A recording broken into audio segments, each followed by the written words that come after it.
大家好啊，我係 Tiffany，我今日想同大家分享一個清熱排毒、增強免疫力嘅湯水，就係蓮藕蘋果豬骨湯。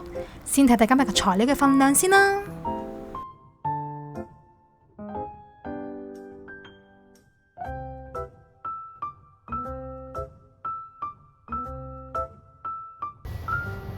蓮藕先洗乾淨，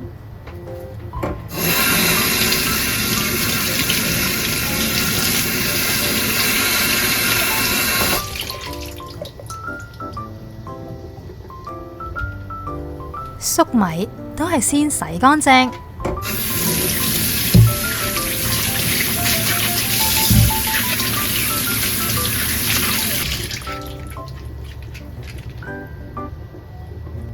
蘋果同樣都係洗乾淨，一陣間就會處理佢。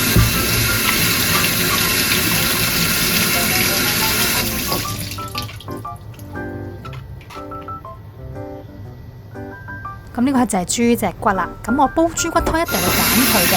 咁我而家先洗乾淨，一陣間會飛水。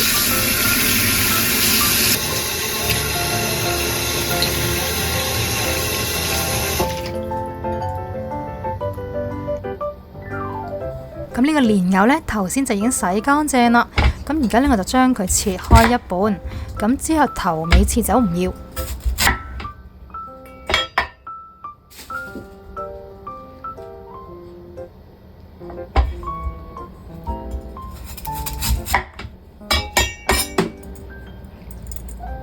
然後再去皮，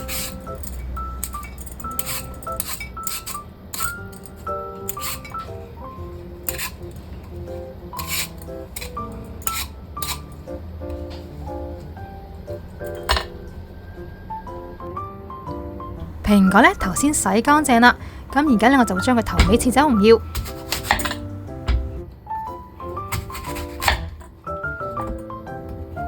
頭尾切走之後呢，就可以去皮啦。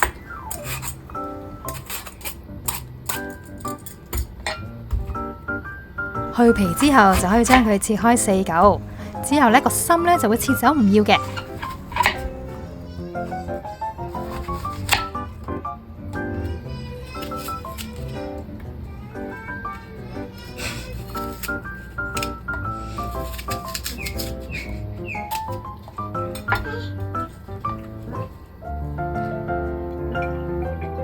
咁蓮藕呢，頭先就已經去咗皮啦，咁而家呢，就將佢切件，咁啊大細呢，就按個人喜好啦。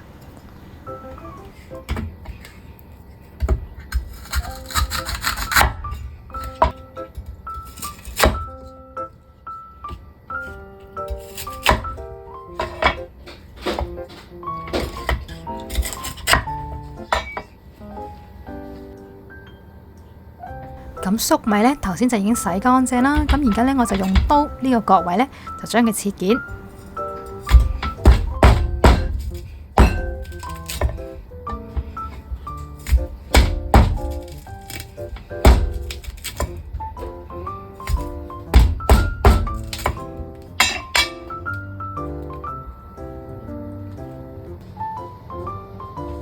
咁豬脊骨就凍水落飛水。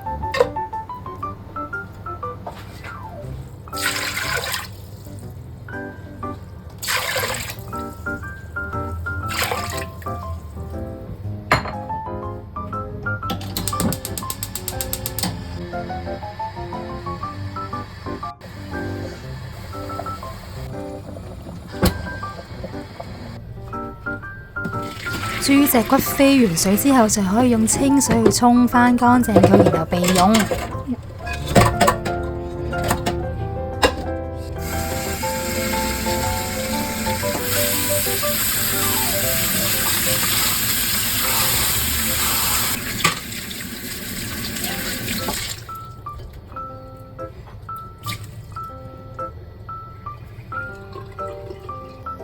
如果所有材料都準備好嘅話呢，就可以將全部材料放入個湯煲裏面。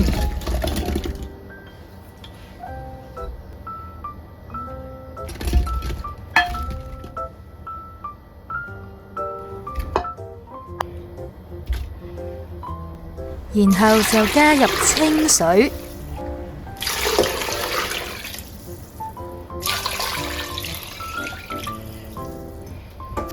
最後冚蓋煲佢2個鐘，煲好前15分鐘加入鹽就可以啦。因為呢，我呢個電子湯煲啊，如果大家用明火去煲湯嘅話呢，就記得先用大火煲佢10分鐘，然後再轉小火煲佢2個鐘就 OK 噶啦。